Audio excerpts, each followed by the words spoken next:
மேடையில் இருக்க பெரியவங்க நண்பர்கள் எல்லாருக்கும் வணக்கம். அண்ட் வந்திருக்க பத்திரிகை தொலைக்காட்சி இணையதள நண்பர்கள், ஃபோட்டோகிராஃபர்ஸ், கேமராமேன் எல்லாருக்கும் வணக்கம். அண்ட் சூரியனனுடைய ரசிகர்கள் எல்லாருக்கும் என்னுடைய வணக்கம். ஃபஸ்ட்டு ஒரு கொஞ்சம் நேரம் லேட்டாக வந்துட்டேன், அதுக்கு ஃபஸ்ட்டு சாரி. எங்கேருந்து ஆரம்பிக்கணும்னு தெரியல. ஏன்னா இந்த படத்தில் எனக்கு பிடிச்சவங்க, நெருக்கமானவங்க நிறைய பேர் இருக்கிறாங்க. நான் முதல்ல இந்த படத்துடைய ட்ரெய்லர் பற்றி சொல்லிடுறேன். ஒரு சாலிட் ஆக்ஷன் ஃபிலிமுக்கான எல்லாமே இருக்கிற ஒரு ட்ரெய்லராக இருந்துச்சு அது. இந்த படம் இதையே தான் டெலிவர் பண்ணோம் அப்படின்னு நான் நம்புகிறேன். அண்ட் துரை செந்தில் அண்ணன், என்னுடைய எதிர்நீச்சல் காக்கி சட்டை படத்தின் இயக்குனர், அவர் ஸ்பாட்டில் எல்லாரும் சொன்னது அப்படி தான், எப்போவுமே சிரிச்சுட்டே அந்த ஸ்மைலோடே தான் இருப்பார். திட்டணுன்னா கூட அதிகபட்சம் சிரிச்சுட்டே ஏன் இப்படி பண்ணீங்க அப்படின்னு கேட்பார்.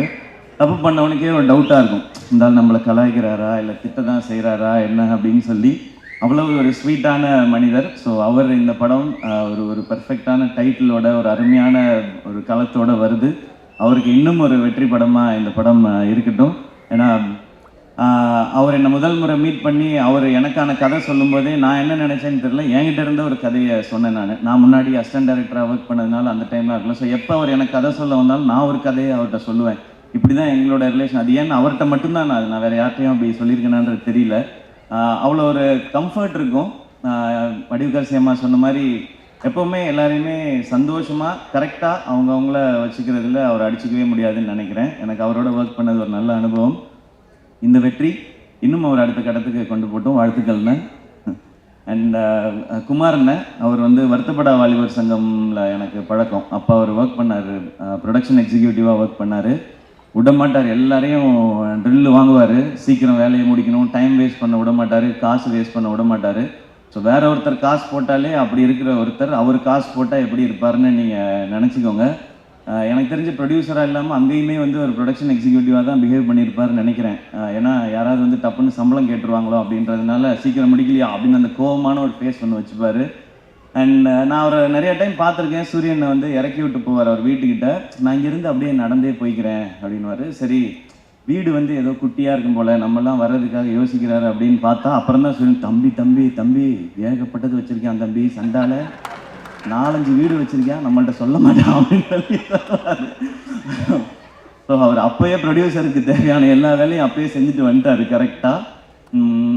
இந்த படம் அவருக்கு இன்னும் நிறைய லாபத்தை கொடுக்கட்டும். ஏன்னா ப்ரொடியூசருக்கு இன்னைக்கு தேவை அதுதான். ஏன்னா அது கொடுத்தா நிச்சயமாக அவர் இன்னும் நிறையா படங்கள் பண்ணுவார். அண்ட் சூரியனை வச்சு இன்னும் நிறையா படங்கள் அது பண்ணி தான் ஆகணும், வேறு வழி கிடையாது. இவரும் அவருக்கு பண்ணி தான் ஆகணும், அவரே இவருக்கு பண்ணி தான் ஆகணும். ஸோ இந்த படம் இன்னும் பெரிய வெற்றி அடையட்டும். அண்ட் இதை டிஸ்ட்ரிபியூட் பண்ணுற 5 ஸ்டார் செந்தில் சார், உங்களுக்கும் வாழ்த்துக்கள் சார். இந்த படமும் உங்களுக்கு ஒரு வெற்றி படமாக அமையட்டும் சார், வாழ்த்துக்கள். அண்ட் இந்த படத்தில் ஒர்க் பண்ண டெக்னீஷியன்ஸ் எல்லாருக்கும் விஷஸ். ஏன்னா ஒரு சாலிட் கண்டென்ட்டாக இருக்குது அப்படின்னா டெக்னிக்கல் டிபார்ட்மெண்ட் ரொம்ப ஸ்ட்ராங்காக வேலை பார்த்துருக்காங்கன்னு அர்த்தம். அண்ட் இப்போ நான் சூரியனை பற்றி பேசிடுறேன். சூரியனை உண்மையிலே அண்ணன் தான். நான் ஜென்ரலாக இப்போ நான் திருச்சி பக்கத்துலேருந்து வந்ததுனால என்னை விட கொஞ்சம் வயசு மூத்தவங்களை பார்த்தா நான் அண்ணன் பேசி பழக்கம். எனக்கு அது சேனலில் இருக்கும் பொழுதுமே அப்படி தான், எல்லாரையும் அண்ணன் தான் கூப்பிடுவேன். அது ஒரு மரியாதை, இந்த ரெஸ்பெக்ட்டுக்காக. பட் சூரியன் எப்போவுமே ஆத்மார்த்தமாக நான் அண்ணன் தான் கூப்பிடுவேன். அவரும் என்ன ஆத்மார்த்தமாக தம்பின்னு தான் கூப்பிடுவார். இது சினிமா நட்பு அதெல்லாம் தாண்டின ஒன்று, அது எல்லாருக்குமே தெரிஞ்சது. அதை நான் தனியாக சொல்ல தேவையில்லை. சூரியண்ணனுக்கு முதல்ல அவரை கதையின் நாயகனாக நீங்கள் நடிக்கலான்னு சொல்லி அவருக்கு ஃபஸ்ட்டு கதை சொன்னது நான் தான். அவருக்கு ஞாபகம் இருக்கான்னு தெரியல. ஏன்னா இப்போ பெரிய பெரிய டைரக்டர்ஸோட ஒர்க் பண்ணுறாரு. ஸோ அப்போ புதுசாக கதை சொன்னவங்களை ஞாபகம் வச்சுருப்பாரான்னு தெரியல.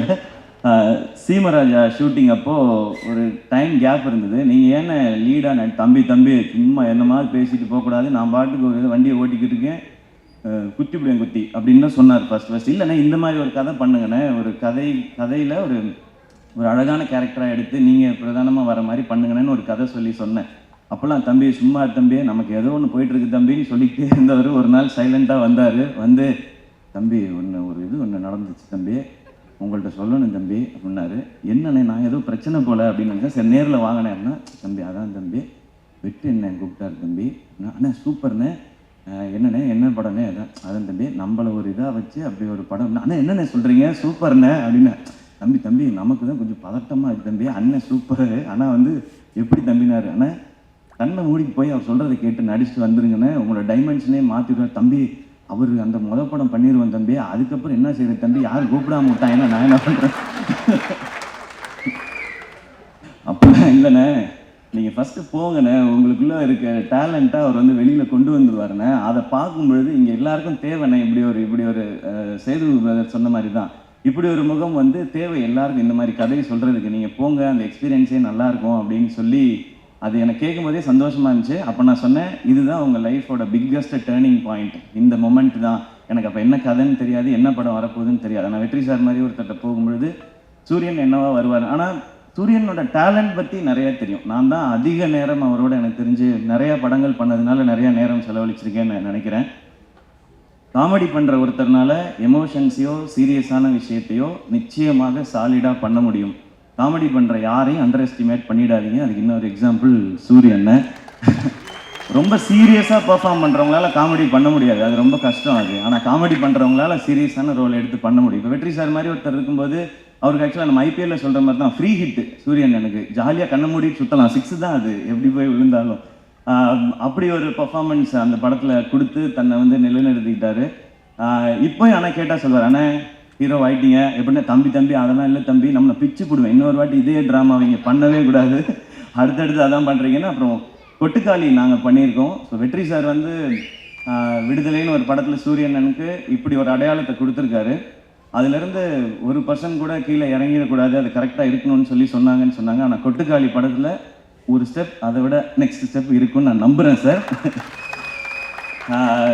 ஸோ அது வந்து எங்களுக்கு ரொம்ப வினோத் இங்கே இருக்காப்புல அந்த படத்தில் ரொம்ப இன்னும் ஒரு புதுசான ஒரு சூரியனை நீங்கள் டெஃபினட்டாக பார்ப்பீங்க. அண்ட் இந்த படம் ஃபுல்லான ஆக்ஷன். அவருக்கு ஆக்ஷன் பண்ணுறது ஒரு பெரிய விஷயம் இல்லை, ஏன்னா அவர் எப்போவுமே வந்து ஒர்க் அவுட்லேயே தான் இருப்பார். நான் வந்து ஜாலியாக சாப்பிட்டுட்டு சுற்றிட்டு இருப்பேன் ஷூட்டிங்லலாம். அவர் எப்போவுமே தம்பி ஒர்க் அவுட் தம்பி, இன்றைக்கி நான் பார் தம்பி சூப்பராக பண்ணிட்டு வரேன்னு சொல்லி ஃபுல்லாக ஒர்க் அவுட் மோட்லேயே தான் இருப்பார். ஸோ அவர் அந்த ஆக்ஷன் பண்ணுறதுக்கெல்லாம் அவர் எப்போவோ ரெடி. இப்போ அதுக்கான கதை வந்துகிட்டே இருக்குதுன்னு நினைக்கிறேன். இப்போ வந்து ரொம்ப கிளியராக இருக்கார். நான் வந்து இனிமேல் ஹீரோவாக தான் பண்ணுவேன் அப்படின்றதுல ரொம்ப ரொம்ப கிளியராக இருக்கார் சூரியனை. நிறையா டைம் இன்ஸ்டாகிராமில் உட்காந்து ஹீரோயின்லாம் செலக்ட் பண்ணிட்டே இருக்காரு. இதெல்லாம் பார்த்து தம்பி இது கரெக்டாக இருக்குமா தம்பி அப்படிலாம் சொல்லி, ஸோ அந்த லெவலுக்கு பர்ஃபெக்டாக ஒரு ஹீரோவாக எல்லாமே செட் ஆகிட்டாரு. ஸோ ஆனால் கருடன் படம் உங்களுக்கு இன்னும் ஒரு பெரிய மைல் ஸ்டோனாக இருக்கட்டும். அண்ட் கொட்டுக்காலியை எல்லாருக்கும் காட்டுறதுக்கு நான் வந்து காத்திருக்கேன். எல்லாரும் அதை பார்க்கணுன்னு நான் ஆசைப்பட்றேன். சீக்கிரம் கொண்டு வந்து முக்கியமாக வெற்றி சார்கிட்ட ஃபஸ்ட்டு காட்டணும். ஏன்னா கொட்டுக்காளி படம் பற்றி எல்லாம் தெரிகிறதுக்கு முன்னாடியே வெற்றி சார் வந்து எல்லாத்தையுமே இந்த படம் ரொம்ப ரொம்ப ஸ்பெஷல் ஃபிலிமாக இருக்கும்னு சொல்லி டைரக்டரை வந்து பயங்கரமாக அப்ரிஷியேட் பண்ணி சொன்னாங்க. ஸோ உங்கள்கிட்ட காட்டுறதுக்காக வெயிட் பண்ணிகிட்டு இருக்கோம் சார். அண்ட் சூரியன் இந்த படத்தில் நடித்தது மாதிரியே அவருக்கு சப்போர்ட் பண்ணணும் அப்படின்றதுக்காக சசிகுமார் சார் அவங்க இந்த படத்தில் இணைஞ்சிருக்காங்க. சசி சார் எல்லாருக்குமே தெரியும், எல்லாருக்கும் வந்து அவங்கள ரொம்ப பிடிக்கும். எந்த அளவுக்கு ஜெனுவின்றது எல்லாருக்குமே தெரியும். அதுவும் கூட ஒருத்தவங்க இருக்காங்கன்னா அவங்களுக்கு எப்போவுமே கரெக்டாக சப்போர்ட்டாகவே இருக்கணும் அப்படின்னு நினைக்கிறது தான். சசி சார் உங்களை ரொம்ப ரொம்ப பிடிக்கும் சார். எனக்கு நான் நிறையா முறை சொல்லியிருக்கேன். அண்ட் உங்களை சந்தித்து உங்கள் ஆஃபீஸ்க்கெலாம் வந்து பட வாய்ப்பு கேட்குறதுக்குலாம் நிறைய முயற்சி பண்ணியிருக்கேன் சார், உங்ககிட்டையும் சமுத்திரகனி சார்கிட்டையும். இப்போ உங்களோட விழாவில் கலந்துக்கிறதுமே எனக்கு சந்தோஷம். நானும் சூரியன் மாதிரி உங்கள் கூட ஏதாவது ஒரு படத்தில் நடித்தேன்னா இன்னும் ரொம்ப சந்தோஷப்படுவேன்னு நினைக்கிறேன் சார். அது சீக்கிரம் அமையும்னு நான் நம்புகிறேன். கனியண்ணே தேங்க்யூ உங்களோட பாசிட்டிவிட்டிக்கு. நீங்கள் ஷூட்டில் இருக்கும்போது அந்த ஆக்டர்ஸ் எல்லாருக்கும் எப்படி அந்த ஸ்ட்ரென்த்தை கொடுப்பீங்கன்றது தெரியும், அந்த சந்தோஷத்தை கொடுப்பீங்கன்றது தெரியும்னு. நீங்கள் வந்து நான் சூரியன் எல்லாருமே பிகினிங் ஸ்டேஜ்லேருந்து நீங்கள் வந்து கூடவே எங்களுடைய படங்களில் நடிக்கும்போதுலேருந்து எங்களை நீங்கள் தட்டி கொடுத்துட்டு வந்துட்டே இருந்திருக்கீங்க. அதுக்கு ரொம்ப ரொம்ப நன்றிங்க. Yuvan Shankar Raja sir music. So அவருக்கு எங்களுடைய பெஸ்ட் விஷஸ். ஏன்னா சூரியனை ஹீரோ யுவன் சார் மியூசிக் அப்படின்போது எனக்கு அது ஒரு எக்ஸ்ட்ரா சந்தோஷமாக இருக்குது. ஸோ இந்த படத்தில் ஒர்க் பண்ண நடித்த எல்லாருக்கும் ஒரு ஸ்பெஷலான ஃபிலிமாக அமையட்டும். இந்த படம் May 31 ரிலீஸ் இல்லைண்ணே? ஓகே, May 31 ரிலீஸ் ஆகுது. தேட்டரில் வந்து பாருங்கள். எல்லாருக்கும் பிடிக்கிற ஒரு சாலிட் ஒரு ரூரல் என்டர்டெய்னராக ஒரு கமர்ஷியல் என்டர்டெய்னராக நிச்சயமாக இருக்கும். அண்ட் வடிவுகரசியமாக நிச்சயமாக எனக்கும் உங்களோட நடிக்கணுன்ற ஆசை நிறையவே இருக்குது. ஆனால் அது ஏதோ சின்னதாக பண்ணிடக்கூடாது. இது நான் மேடைக்காக சொல்லவே இல்லை. நான் லாஸ்ட் டைம் உங்கள்கிட்ட ஃபோனில் பேசும்போது சொன்னது தான். உங்களோட இன்டர்வியூ பார்த்துட்டு இப்போ நீங்கள் இவ்வளோ சொன்னதுக்கு அப்புறம் ஒரு ரோல் அது இருக்குன்னா அது உண்மையிலே அது ஸ்பெஷலாக இருந்து உங்களை கூப்பிட்டு அது கொடுத்தா தான் உங்களுக்கும் உங்களுடைய எக்ஸ்பீரியன்ஸ்க்கும் உங்களுடைய டேலண்ட்டுக்கும் நாங்கள் கொடுக்குற ரெஸ்பெக்டாக இருக்கும்னு நான் நினைக்கிறேன். ஆல்வேஸ் லவ் யூமா ஃபார் யர் ஜென்யூனிட்டி. நீங்கள் இவ்வளோ பெரிய எக்ஸ்பீரியன்ஸில் இருந்துட்டு இந்த பசங்கள்லாம் சின்ன பசங்க தானே அப்படிலாம் யோசிக்காமல் நீங்கள் அவ்வளோ அன்பாக இருக்கீங்க. இது உங்கள்கிட்ட இருந்து நாங்கள் கற்றுக்க வேண்டிய குவாலிட்டின்னு நினைக்கிறேன். So once again thank you. இந்த விழா கூப்பிட்ட எல்லாருக்கும் என்னுடைய நன்றி. கருடன் மிகப்பெரிய வெற்றி அடையட்டும். நன்றி. Love you.